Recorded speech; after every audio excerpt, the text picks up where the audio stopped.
మీ కుటుంబ శాంతి, ఆరోగ్యం, ఆర్థిక అభివృద్ధి కోసం రుద్రాక్ష మహాపూజలో తప్పక పాల్గొనండి. ఇప్పుడే నమోదు చేసుకోండి. నమస్తే రమ్మగారు. నమస్తే జయ. రమ్మగారు, ఏదైనా మంచి స్టోరీ చెప్పండి. ఎస్ జానకి గారు కొన్ని కథలు పంపించారని చెప్పాను. మనం ఏం చేసాం, పులిరాజు కథ చెప్పుకున్నాం కదా, ఆవిడ ఏమన్నా కథ అని ఇంకోటి పంపారు. కథ పేరే అదా? ఏమన్నా. చిన్నప్పుడు మా అక్కయ్య వాళ్ళ పాప ఒకటి ఆకలిస్తుంది అనేది, అన్నం తింటా, అన్నం ఆకలి కాదమ్మమ్మ, ఏమైనా ఆకలిస్తుంది అని. ఏమైనా ఏదో ఒకటి, అన్నం కాకుండా, అన్నం ఆకలి కాదు. ఇప్పుడు కూడా అదే పెద్దది అయిపోయింది. ఇప్పుడు కూడా పిన్ని ఏమైనా ఉన్నాయా అంటుంది. ఈ ఏమన్నా కథ అనమాట. పూర్వం అట ఒక గొప్ప రాజుగారు ఉండేవారు, చక్రవర్తి. ఆయన చాలా దేశాల రాజ్యాల వాళ్ళు ఆయనకి కింద సామంతులుగా ఉండేవాళ్ళు. అయితే చాలా కాలం పిల్లలు కలగలేదు. చాలా కాలం పిల్లలు కలగల. భార్య భర్త ఎన్నో పూజలు, వ్రతాలు, నోములు ఎన్నెన్నెన్నెన్నో చేసేవారు. అయితే ఎంతో కాలానికి ఆయనకి ఒక అందమైన కుమారుడు కలిగేట. చాలా అందగాడు. అయితే చంద్రసేనుడు అని పేరు పెట్టుకున్నారు. చంద్రుడిలాగా ఉన్నాడని చంద్రసేనుడు అని పేరు పెట్టుకున్నారు. ఎంత బాగానో పెంచుకున్నారు. ఈయనకి వేట అంటే చాలా ఇష్టమట. ఈయన ఎప్పుడు వేటకి వెళ్తుండేవాడు. ఒకసారి వేటకి వెళ్ళినప్పుడు పక్క సామ్రాజ్యానికి దగ్గరలో ఉన్న ఒక రాజ్యపు రాజుగారు కూడా అక్కడికి వచ్చాడు. ఈయన చక్రవర్తి, ఆయన రాజు. ఈయన వాళ్ళందరి మీద అది పెద్దవాడు అనమాట.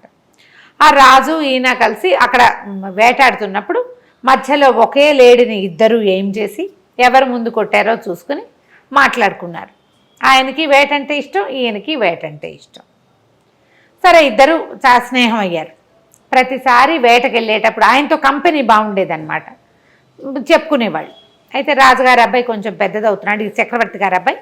రాజుగారికి కూడా ఒక కూతురుంది, కాంతిమతి. పేరు బాగుందండి కదా. ఈ కాంతిమతి కూడా చాలా అందమైన పిల్లట. అసలు ఎంత అందగత్తో. క్రమంగా పిల్లలు పెద్దవాళ్ళు అయ్యారు. రాజుల స్నేహం కూడా పెరిగింది. చక్రవర్తి చెప్పాడు, మా అబ్బాయి కొంచెం పెద్దవాడు అవుతున్నాడు, వివాహం చేయదలుచుకున్నాము అంటే ఈ రాజుగారికి తన పిల్లని వీళ్ళకి ఇద్దామని ఉంది. కానీ కొంచెం ఆలోచిస్తున్నాడు. అంత పెద్ద రాజు, పెద్ద చక్రవర్తికి ఎట్లా పిల్లని ఇస్తాము అని ఏదో కొంచెం ముందు వెనక ఆడుతూ ఉన్నాడనమాట. అయితే ఏదో సందర్భంలో ఏమనుకున్నారు, అంత మరి పిల్లాడి పెద్ద సంబంధాలు ఇప్పటి నుంచి చూడాలి, ఒక 3-4 ఏళ్లలో చెయ్యాలి. ఇవన్నీ ఆ రోజుల్లో ఏంటంటే ట్రాన్స్పోర్టేషనా, ఫోన్లా ఏమిటున్నాయి. అవును. వీళ్ళందరూ ఉత్తరాలు రాయటము, తర్వాత ఏమో చిత్రపటాలు పంపించడము. మాకు అబ్బాయి ఉన్నాడు, మీకు అమ్మాయి ఏంటో ఇవ్వండి, ఇళ్ళని కనుక్కోవాలి కదా. మీ చిత్రపటాలు పంపండి, చిత్రపటాల గోల. ఇదంతా వీళ్ళంతా రథాలు వేసుకుని, గుర్రాలు వేసుకుని పోవాలి, రావాలి, బోల్డ్ సమయం పట్టేది. ఈ గందరగోళంలో అవుతుంది కదా అని మాట్లాడుకుంటుంటే, అయితే రాజుగారు, చక్రవర్తి అడిగాడు రాజుని, నీకు ఎంతమంది కుమార్తెలు, ఎంతమంది కుమారులు, ఏమిటి అంటే, అమ్మాయి కాంతిమతి పేరు ఎంత బాగుంది అన్నాడు. చంద్రకాంతే, సూర్యకాంతే అన్నాడు. అనేసరికి చంద్రకాంతే ప్రభు, మా అమ్మాయి చాలా అందంగా ఉంటుంది, చాలా మృదువుగా. సూర్యకాంత్ అయితే షార్ప్, చంద్రకాంత్ అయితే మృదువుగా ఉంటుంది, చాలా బుద్ధిమంతురాలు, చాలా అందమైన పిల్ల అని. ఎక్కడైనా ఈ పిల్లకి తగిన అనురూపమైన అందగాడు దొరికితే పెళ్లి చేయాలనుకుంటున్నానంటే, మా అబ్బాయి ఉన్నాడుగా అన్నాడు ఈయన.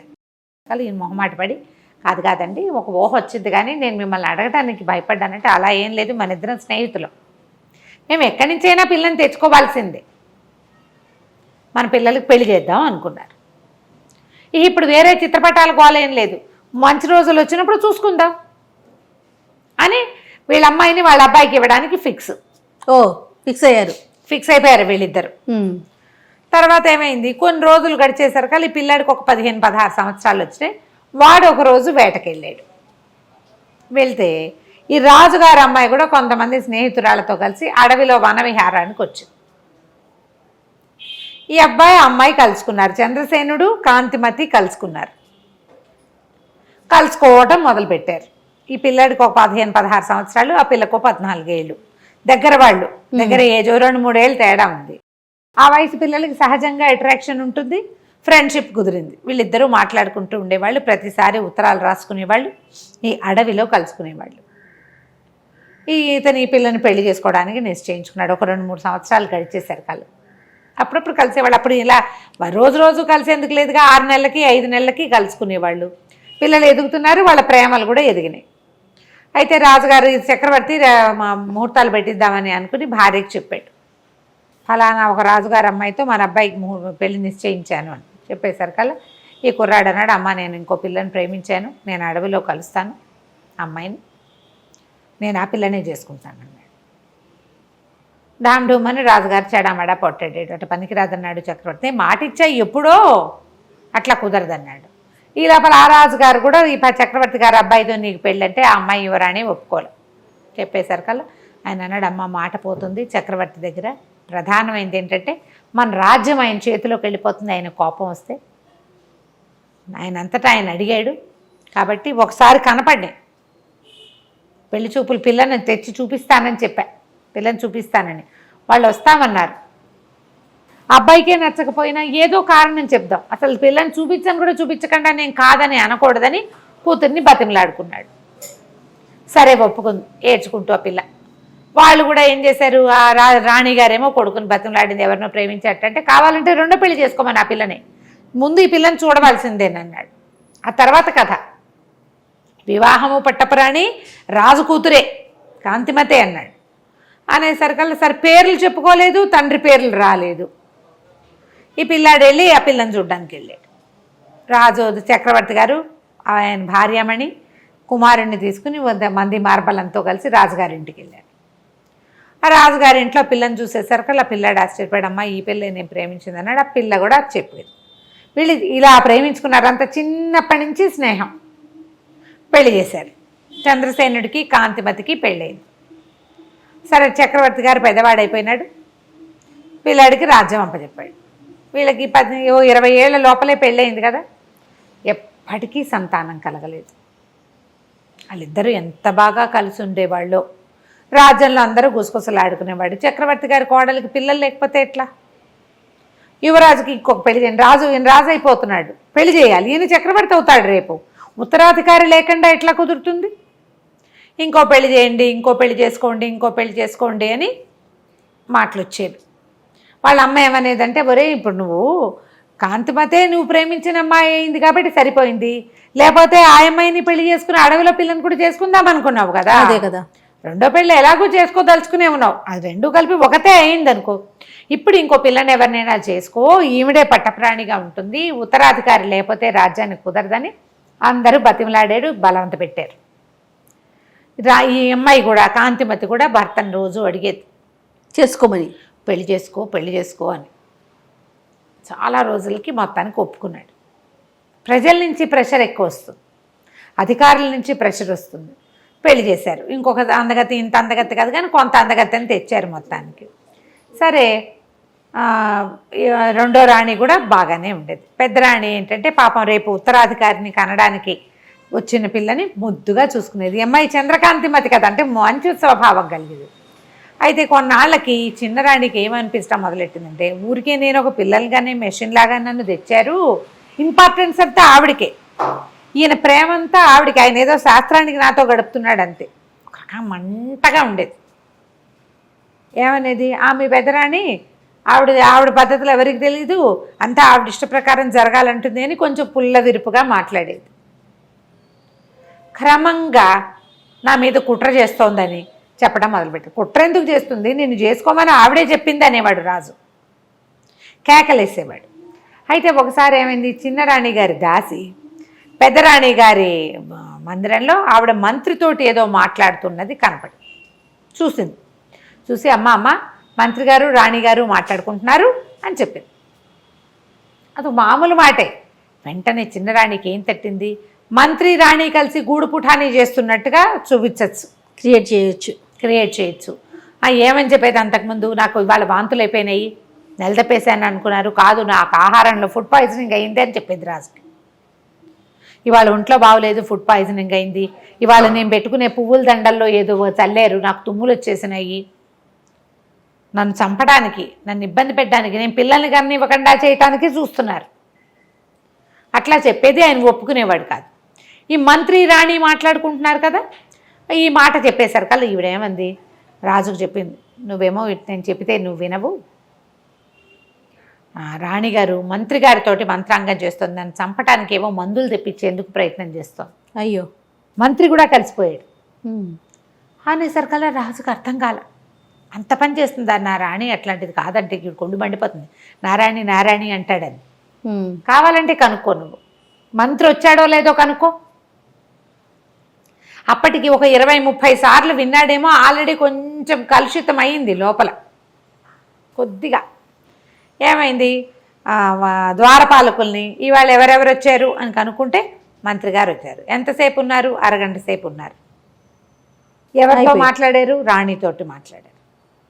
వెంటనే ఆయనకి ఏమనిపించిందంటే విషం తెప్పిస్తోంది. నిజానికి అక్కడ ఏం జరిగింది, చిన్న రాణి పుట్టినరోజు వస్తోంది, ప్రత్యేకంగా అలంకారాలు చేయించండి, ఆవిడకి చీరలు నగలు తెప్పించండి కొత్తవి బయట నుంచి అని చెప్పింది. అప్పుడు కోశాధికారికి కబురు వెళ్ళింది. చిన్నరాణి గారి పనుపున మంత్రి గారు ఏమైనా డబ్బు తెప్పించుకున్నారా అని. డబ్బు తెప్పించుకున్నారు. ఆయన తెప్పించుకున్నది బట్టలకి నగలకి వాటికి. అది తెలియదు. అది తెలియదుగా డబ్బు వెళ్ళిందన్నమాట మాత్రమే బయటపడింది. పడంగానే ఇక ఇంకేముంది, రాజుగారికి విపరీతమైన కోపం వచ్చింది. నువ్వే పెళ్లి చేసుకోమన్నావు. ఉత్తరాధికారి కోసం పెళ్లి చేసుకుంటే ఆ అమ్మాయి తెచ్చిన అమ్మాయిని ఏమైనా చేసేస్తే వెంటనే రాణికి అంతఃపురం నుంచి బహిష్కారం వచ్చేసింది. అయ్యో.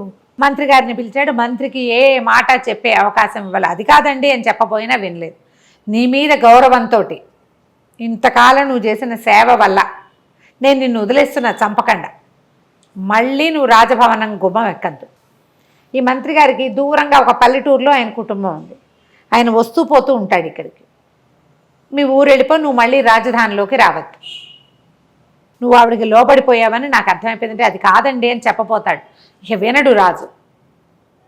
సగం చెడిన బుర్రలో పెద్ద విత్తనం పడితే పూర్తిగా చెడిపోతుంది. అంతే. మంత్రిని పంపించేశాడు. రాణిగారికి బహిష్కారం ఏమిటంటే, రాణిగారికి ఒక పాత పురాతనమైన పడిపోయేలాగా ఉన్న ఒక పాత రాజభవనం ఒకటి ఉంది. ఇవి అక్కడ ఉండాలి. ఈమెను అక్కడ పంపించారు. పాతది, పడిపోయేందుకు శిథిలావస్థలో ఉంది. ఎవ్వరూ సహాయం లేరు. ఒక నత్తి నంగిగా ఉండే ఒక కుర్రవాడిని ఆవిడకి పని మనిషిగా ఇచ్చారు. అంతే. ఆ కుర్రాడి సాయంతో నువ్వు అక్కడ ఉండు, నీకు ఇక అంతఃపురం ప్రవేశం లేదు. ఊరికే ఊహే జరిగింది కానీ క్రియ జరగలేదు. కాబట్టి క్రియ ఏదైనా జరుగుంటే చంపేసేవాడు. చిన్నరాణి పదే పదే చెప్పింది క్రియ కూడా జరిగిందని. ఆయన నమ్మల. నాకు తెలిసిందేంటి ఇదే కాబట్టి నేను ఇంతే శిక్ష ఇస్తానన్నాడు. కొంచెం అంతఃపురానికి చాలా దూరంలో ఉన్న పురాతనమైన ఒక బిల్డింగ్లోకి ఆవిడని షిఫ్ట్ చేశారు. ఈ పెట్టిన కుర్రాడేమో వెర్రివాడు. రోజు అన్ని జొన్నలు వచ్చేవి వీళ్ళకి ఆహారానికి. రాణిగారికి సహాయకులు లేరు, ఏమీ లేరు, వాడు ఒకడే. అందులో పుచ్చిపోయినవి, పుచ్చుపట్టిపోయినవి, బొక్కివి అలాంటివి జొన్నలు వస్తే ఆ జొన్నలన్నీ బాగు చేసుకునేది ఆవిడ. బాగు చేసుకుంటే ఇది వారానికి ఒక్కసారి పంపేవాళ్ళు ఇన్ని జొన్నలు. ఆ జొన్నల్లో సగం పోయేవి. మిగిలిన సగంతో ఆవిడ ఏదైనా కాస్త అంత వండి వాడికి అంత జావా, తనకో ఇంత జావాతో బతికి ఉండేది. అయితే ఏమైంది, వీడు కొంచెం ఏంటంటే వెర్రివాడు. కానీ వాడికి ఒక రకంగా పాటలు, మ్యూజిక్ అవి పిచ్చి. మామూలుగా తెలివిగల మాటలు అవి ఏమీ లేవు, అయోమయంగా ఉంటాడు.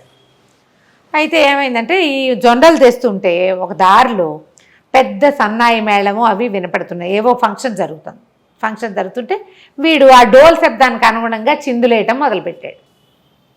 చిందులేస్తుంటే సరే జనాలకు సరదాగా ఉంటుంది కదా, ఆ డోలు వాయించేవాడు ఇంకో కొంచెం సన్నాయి వాడి పీపీపీ అని ఇంకా బాగా వాయించి, డోలు వాడు ఇంకా మధ్యలో బాగా దరువు వాయించేసరికి వీడు ఎగురుతూ డ్యాన్స్ చేస్తుంటే అందరూ ఏం చేశారు, వాడి మీద 5 పైసలు 10 పైసలు విసిరేశారు.